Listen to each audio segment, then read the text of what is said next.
Podcast. I'm your boy Rob Genesis. I'm JJ Moss. And Skinny Red here. But yeah, So shit. I've been on Banks album. I've been on Migos album because I end up stopping at Migos album, and that's like, you know what? I want to finish it. So I end up finishing it, and then I've been on Ransom's new album. That shit is pretty good. Like, the dude is fucking like dating back to when he was rapping with Joe and shit. That man is a fucking beast. God damn. Yeah, he from Desert Storm Camp, right? Yeah, you know what I'm saying. I know him and Joe. DJ Yeah, him and Joe had they you know what I'm saying, they beef and shit like that, whatever like that, when they was dissing each other. But I'm sorry, like this dude is he's fucking amazing. God damn. Yeah, he is. I agree with you. Oh, man, shit. We starting the episode. Hey, we want to say happy Juneteenth out there to everybody. Everyone. While we got our red on, we're paying homage to it. For those of you out there who don't know what Juneteenth is, it's the celebration of the emancipation of slavery. And it's crazy that it took all these years to get this shit. It's crazy. And honestly, Mouse, I feel like they gave us this shit for the simple fact of it's trying to keep us quiet with all the shit that's been going on, but shit, we don't talk about reparations and the other shit that we owe to us as black people. But I guess people look at it like this is a step. That's what they always do. They give us stuff to, it's like you give your child something just to shut them up. That's exactly how they treat us. Because they did the same with Barack. They felt like they was doing the same shit with the stimulus checks and shit like that. So, that's always their plans. Okay, with all this police brutality that's been going on for decades, only difference is it's just more cameras and viewers to watch this shit. It's just like all they doing is just like, okay, maybe we'll do this with the Juneteenth. Maybe they'll back up. That's all they doing, just give us shit to shut up. And they know they owe us way more than what they're giving us. And they can give us that. It's just they choose not to. It's a lot for us as black people, bro. I ain't gonna lie to you. I have to say this, bro. A lot of people, black people, praise Barack Obama. But, bro, be honest with me. What the fuck he do for black people, bro? If you ask people that question, they probably can't tell you. I don't think they probably say, well, he gave us the Obama phone. It'd be an ignorant motherfucker say some shit like that. But if you really ask someone, like, what did he do as far as like his most of his terms, people couldn't really tell you what did he do as far as like how did he help us. Exactly. To my knowledge, bro, all Obama really did. I mean, I guess he was doing the thing with healthcare, but that's helping everyone. But to my knowledge, did Trayvon Martin, did that happen around the time while Obama was president? Trayvon Martin, it was a bunch Mike Brown. And your power as a president, you just showed, I don't know, you a puppet maybe. I'm not sure, bro. You couldn't tell me the president couldn't do anything about that. You gotta think. Even the president answers to somebody too. But shit, Trump didn't seem like he answered to no motherfucker about it. Motherfucker did everything he wanted to. It's a different ball game. You know what I'm saying? You got a black man in the White House. Oh, you got to go by these rules. When it's a white man, they get to do what the fuck they want. It's called the privilege. The privilege, bro. The privilege with it. The motherfucking privilege. Oh man.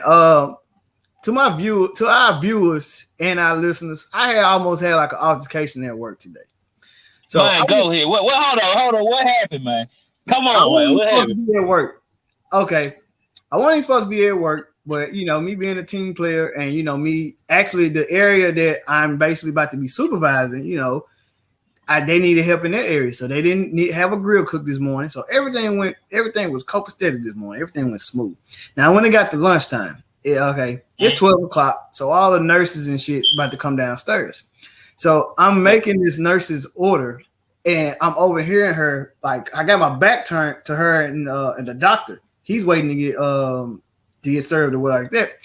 And they're talking and I overhear her. She said, man, we shouldn't even be at work. It's Juneteenth. We should be out eating barbecue. And I heard that and I got offended.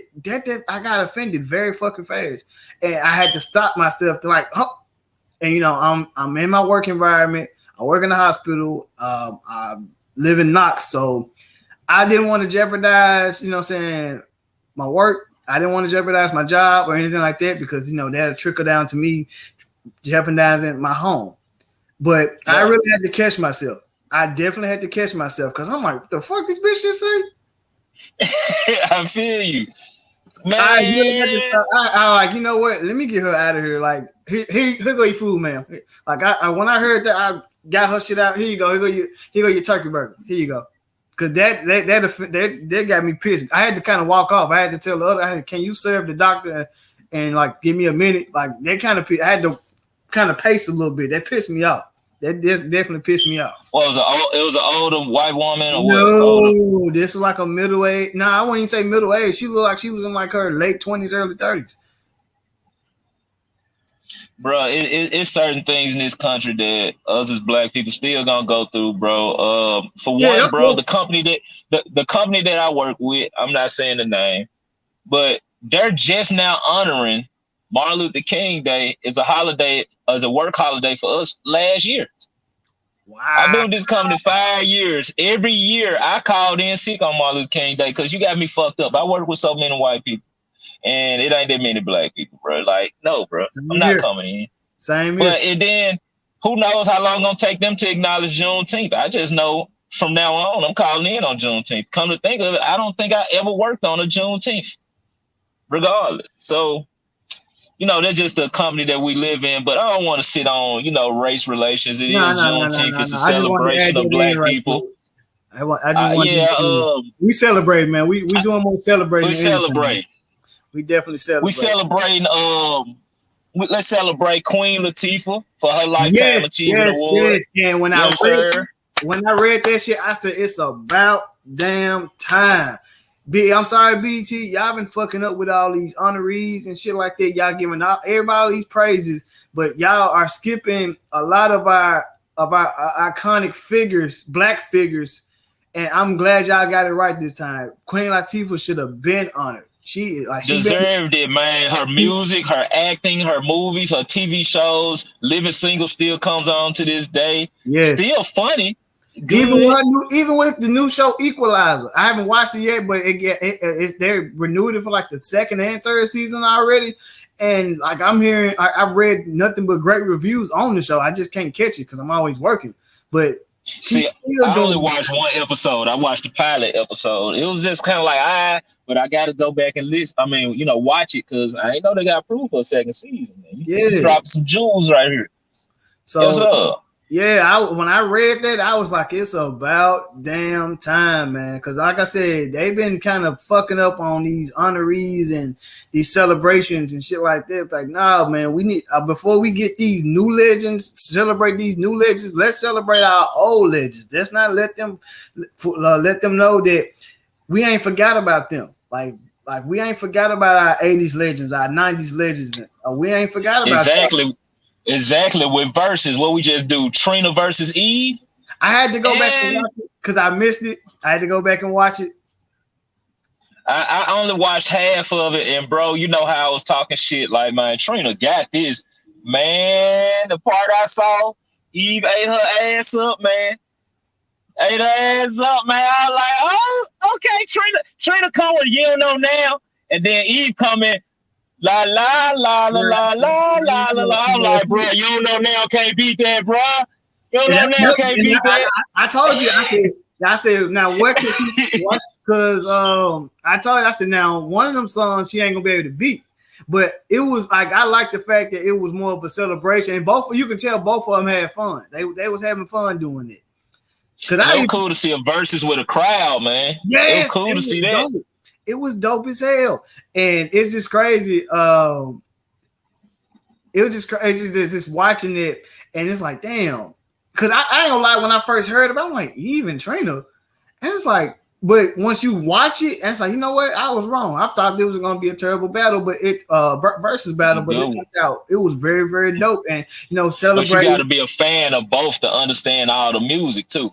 That's you true. Don't know them Eve hits. I was always more of an Eve fan than I was a Trina. I was more of a fan of just Trina looks and shit. But I was more of a music fan when it came to Eve. Even though they are still beautiful, they both equally beautiful. Hell, There's hell. They still in their 20s. So it's like, good Lord. Man, Eve out here, she got one of the richest men in the world. Trina still doing her thing, loving hip hop. She dropping new music. I like that, bro. I would have loved to see Jeezy versus Gucci with a crowd, but then again, the shit Gucci was doing, and hear a crowd behind it, they would have Jeezy would have popped off on his ass. He would have popped off. The crowd would have made it worse. The crowd would have made the shit worse. Oh, damn, bro, you gonna let that nigga diss you like that? Hell no, bro. And then, you know, there probably be some Crips in the damn band. Oh, come on, cuz. Oh, cuz, you can't let that nigga disrespect you. On that low pack. What? Hell no, cuz. Fuck that, cuz. Boy, if they would have had a fucking crowd doing that battle, boy, that would have been a whole. Hell no, it wouldn't end anywhere. And then Pooh Shiesty in there hoe too. Man, and the internet on Pooh Shiesty ass with the suicide watch thing in jail, man. They on his ass right now. Mine said that might look like Reptile from Mortal Kombat. That shit had me dying. Somebody said it might look like a Ninja Turtle, man. That shit crazy. That's all. What you about to say? My bad, cut you off. Nah, you good, man. Actually, slipped my mind. Shit, go ahead. Man, on top of it being Juneteenth, man, I just thought about it. Wednesday was Tupac's birthday. Tupac's 50th birthday. Rest in peace to Pac. People been 50 years. Oh, damn. And then Kendrick Lamar birthday was Thursday. Yes. Also, that's pretty dope. While we on that subject too, you saw that Jada Pinkett Smith released a poem from Pac. Yeah, I didn't. I saw the far as the news headlines. I didn't know. Did she read the poem out? Did she put the poem out or? Yeah, she read it and put it out. It's on her Facebook, I think on her IG. And I saw somebody get ignorant as hell, like, man, she just don't give a fuck about Will, how he feel.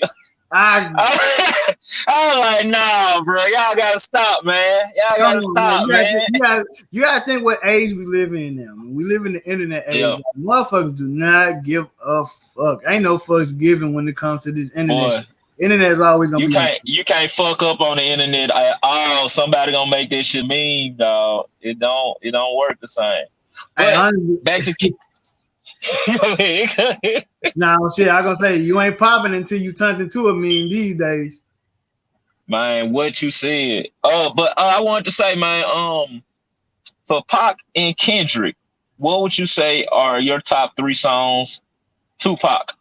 I'm gonna go. You say your Tupac. I'm gonna do my Kendrick. All right, my favorite. I would say 3 is, and not in no particular order. Lord Knows. I Wonder If Heaven Got a Ghetto, and Lost Souls from the gang related soundtrack. Okay. So I let you do your Pac. I'm gonna go with Kendrick. I got Hol Up, off Section 80. ADHD. All Section 80. And I'm trying to go with something that ain't mainstream. Good Kid, Mad City. Which one was that John when he's like, if Pyrus and Crips all rule the world? Yeah. Mad City. Yep. All right, and I'm gonna go with my 3 Pac Junts, and then you come with your Kendrick Junts. My 3 Pac Junts, Pour Out a Little Liquor off of Above the Rim soundtrack. God damn, I can't think of the name, Moss. You gotta help me. Me Against the World. They say power packing pistols. That was the intro. That was the intro. If I Die Tonight. Would be number 2. Yep. Number 3 will be Can't See Me off this 2 of All Eyes on Me. A lot of people slept on this song. Can't see me. That beat. Ooh, that fucking beat. I can make a motherfucker shake, rattle and roll. Everybody rip it home. All right, my shit. I say Thug Passion, bro. It's so much, bro. It's so much of a legacy. What would you go on, Pop? Oh, come on, Kendrick. I mean Kendrick. My bad, Kendrick. Backseat Freestyle. That's one of my favorites. If I could fuck the world for 24 hours, somebody did joint. Yeah. All right, what else you go with? It's gonna have to. Well, I mean, it's not mainstream, but that's always gonna be my favorite. I don't want the mainstream. We don't want the mainstream. No, it's not mainstream, but a lot of people know the song. Money Trees. Me and my niggas trying to get it, yeah, bitch. Get it, yo, bitch. Hey, I remember when I first, when that jump first came out, right? You know, how bootleg and shit. And when that night said, "Your bitch," I was like, "Damn, man, I downloaded the clean version like a motherfucker." I thought I downloaded the clean version like a motherfucker, man. And number 3 is okay, Money Tree. Money Tree is number 2. And number 3 is gonna be High Power from Section 80. My Section 80 was so slept on, bro. And that's such a good album, bro. Before he blew. That was the tape before that was the tape before he blew. Man. Those are two greats, bro, and it's ironic that they birthdays right next to each other, man. It's iconic. Well, I thought it was the same day. Kendrick's birthday was Thursday. Pac's birthday was Wednesday. I could have sworn about their birthdays on the same day. Damn, I'm tripping. Yeah. The only reason I know is really because the radio did a mix of Pac on Wednesday, and then they did a mix of Kendrick on Thursday. Okay. They did a whole hour of that shit, and that shit was dope. That's crazy. Matter of fact, you ain't from Memphis, man. Go to Hot 107 every day, Monday through Friday. They do a whole 1 hour old school hip hop mix. It is so dope. If you got iHeartRadio, check that joint out. Like, they do it for a whole hour for Ice Cube birthday. It was, I think, Ice Cube birthday like Monday or Tuesday. They did a whole mix, bro. Now, bro, the mix was crazy. Damn, that's crazy. And that, you know what? It's messed up that, you know, a lot of people, a lot of these young individuals, they just don't know like how it was for us growing up listening to the radio. Like, we could have, we had our CDs and tapes, but it was still dope to hear that new song come out on the radio. I could remember hitting having my even though my brother had it on had Ghetto Dope, but just to hear Make 'Em Say on the radio or looking for the video on the box. For me to be 8 years old and be proud of Master P, bro, I was so proud to hear Make 'Em Say on the radio when I was little, because I thought the type of music they play wouldn't get played on the radio. And it's like when I was a small little kid, bro, I love music. And man, all you heard on the radio, I was like, man, they made it, bro. It was like, I was happy, bro. And then that's when all you heard was No Limit. It ain't my fault. I got the hook up. How you do that there? It was like, even when we was like living in Memphis growing up, you heard a lot of stuff. Like, you heard a different stuff. You heard stuff from the Ghetto Twins, Responsibilities. Like, that's what I missed about those radio days, because you heard stuff that from other places. Like, damn, I didn't never heard of this before. But you know how it is right now. Clear Channel bought all the radio stations and they control the shit now. But you know, a lot of people just wouldn't. You had to be there. You had to be there.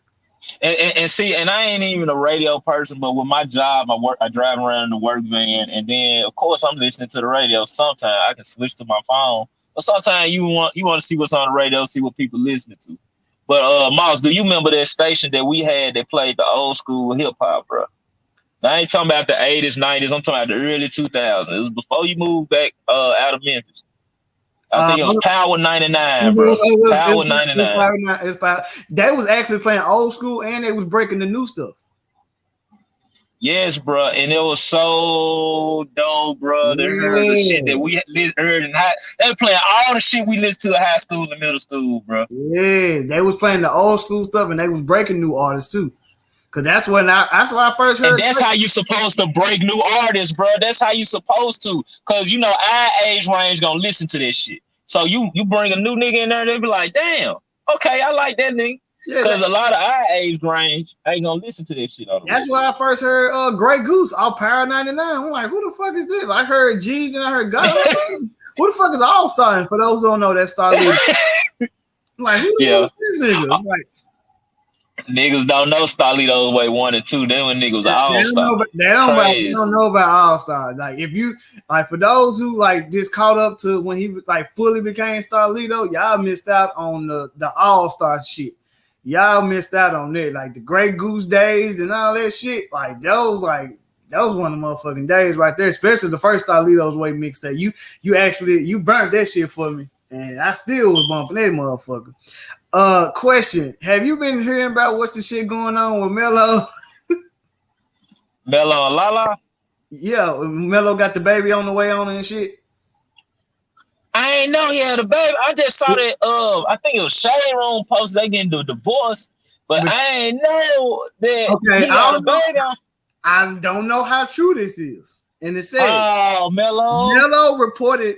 Flew the girl out to give birth in London so he can hide the baby from his wife and get British citizenship. Bro, how do you cheat on Lala fine ass, man? Bro, how long, bro? And she's so cool. She's so cool, bro. Bro, just because now you say that now. Ain't no telling how she is off camera. Like that's a whole different ball game between her being on TV and you seeing her in interviews. That's a whole different ball game.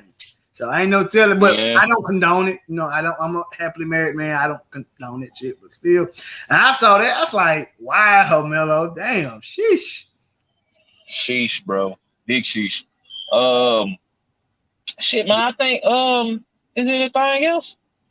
Only thing is Jay-Z is suing Dame Dash. Well, I ain't see about Dame, but he was talking about the photographer from Reasonable Doubt. He's suing him because he's selling pictures of Jay from the Reasonable Doubt shoot. And when Jay politely asked the man to take it off his website for sale, dude was like, "No, I took the pictures. I have the rights to them." And so I know Jay suing him. I can't see it. It says Rockefeller, which is Jay, because Jay owns Rockefeller, is suing Dame Dash over Reasonable Doubt NFT. Exactly. Well, I thought he was just suing the photographer. I didn't know he suing. No. That's a separate lawsuit. This is a new lawsuit. Dame is getting sued because Dame is trying to sell it. He was trying to sell it as he owns the whole thing. He only owns 33 1/3. It's between him, Jay, and Biggs. And he tried to sell that shit like he owned the whole thing. Like, bro, what makes you think this was gonna fly? Especially your first album, and without a doubt, like Jay just said on Braun Barbershop Talk, he said Reasonable Doubt his best work. He said Reasonable Doubt and Blueprint. Jay ain't laying that down. He wanted everything to Reasonable Doubt, man. You do.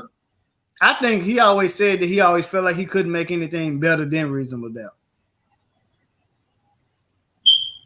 I wouldn't be surprised. I think Jay felt like he could never top that. And I think a lot of people might say that. I think a lot of people may agree with it. I probably wouldn't. That's raw form Jay-Z. That's fast rapping Jay-Z. That's that hunger Jay-Z. That's that trying to get on Jay-Z. Like ain't nothing like that. He said, I used to rap like common sense, but then I made $5 million and I ain't rapping like common sense. Yes. And shit, that's that common sense on Reasonable Doubt. You can tell that's that common type rap. But man, it's been a good episode, man. I gotta get into some shit. It's Juneteenth, man. We black, man. We out here. We in Memphis. I'm doing my thing, man. Also, happy Father's Day to Happy Father's Day to Rob. He got a new baby boy. Newborn, and happy Father's Day to Moss. He over there. 3 of them. You know what I'm saying? Yeah, happy Father's Day to all the real fathers out there. You know what I'm saying? Salute to y'all who stand on their daddy duties, who ain't making no excuses up to, I'm saying, because we got a lot of dudes out there who make excuses up, man. I can't do this, I can't do that, bro. Don't never sit there and let anything stop you from being in your kid's life, man. Don't let anything man, I was at work the other day, man. This lady gonna tell me, I was at work. I'm not saying the names and shit. Yeah. And this lady was like, shit, for Father's Day, my son better give me something. I'm his mama and his father. And I literally said, no, you just his mama. And she like, nah, I'm his father too. But I get what you saying though. I get what you saying. But he can treat me like I'm his dad. I'm like, nah, man, y'all gotta stop doing that. It's I get where she's coming from. I get that because you do have a lot of mothers who have to step in and play their role, but I just feel like stop doing that and let the fathers have their day. Because shit, if you want to be real about it, it's men out there who take the place of a mother. Because you got trifling moms out here either in jail, on drugs, or don't care about their kids, and the father has to step in and take that spot too. But you will never hear that father say, "Hey, it's Mother's Day." I want something for Mother's Day too. You'll never hear that. So, like, ladies, please let the men have their day, please, and stop asking them to barbecue on their day. Nah, I know, right? God damn, we got barbecue all the fucking time. Oh, one more thing. Crazy question. I don't know if I should ask this on air, but fuck it. We podding, man. If you got 2 lesbians and 1 kid, do you celebrate Father's Day? Good question. No. All right. Anyway, bump of the week. I got 2 for the bump of the week. Mine is gonna be "Hol Up" by Kendrick Lamar, and number 2 will be "Pour Out a Little Liquor" by Tupac. All right, bump of the week. Mine is gonna be for Kendrick, King Kunta. Good one. And for Pac, I want to choose a good one for Pac. I don't think they can't see me on. No. It's gonna have to be from my favorite Pac album, "Me Against the World." I feel like a lot of people don't give that album the credit that it deserves, but I'm just saying. Come on, nigga, spit it out, Miles. Come on, man. You thinking about that, motherfucker? I know. Old school. I wouldn't be the day. Yeah, old school. For the old school, the John where you talking about Rakim. Or Rakim is talking about he was just talking about him growing up in New York and the whole essence of the hip hop in New York. Like that's exactly what he was talking about. What more can I say? I wouldn't be here today if the old school never paved the way. Exactly. Yeah, he was just talking about his New York upbringing because Pac is originally from New York. Exactly. And bro, me and my girl was watching Bud the Rim the other day, and I just was like, damn, man. Pac so goddamn New York. You see the trace in it. He definitely was. And we what, Birdie? Yeah, Birdie. What do you want me to do? Riverside, motherfucker. When he killed Bernie Mac on that hoe. What you want me to do, man? If I go in and do one like that, I'm gonna end up just like Flip. It's fucked up. He had to do more. He had to do that, man. Like, he had to do more like that. I said, get the fuck out of here, man. I said, college, the motherfucker can barely read. I was like, he said, look at this motherfucker laughing. Do it like I'm laughing? I'm like, bro, you gotta kill me. And Marlon said in the interview, Pac improvised. None of that shit was in the script. Him kicking him on the floor, none of that shit was in the script. And it worked. And look what happened. But they were cool before he died anyway. Yeah, they was always cool. He said basically Pac brought out the best in him. And so he was glad that it even happened, man. But shit. Man, it was fun. It was fucking fun. But all right, man, enjoy your Juneteenth. Everybody out there, enjoy. To follow me at Rob Genesis. To follow him. JJ Mouse 901 on the gram. And y'all also fathers, kick back, relax, enjoy your Father's Day. Salute to y'all. And also follow SUP Podcast, follow Skinny Red. I'm trying to get us on Apple, y'all. We on Spotify, we on Google Podcasts, and we on everything except Apple. Don't worry, I'm gonna figure it out. Y'all gonna be all right. Apple makes it like it's just like the same when you're trying to get your album on iTunes. Everything has to be correct when you're dealing with Apple. They don't bullshit. They definitely don't bullshit. No bullshit at all. But we ain't gonna hold y'all up, man. We out. Happy Juneteenth and wish you many more. Yep.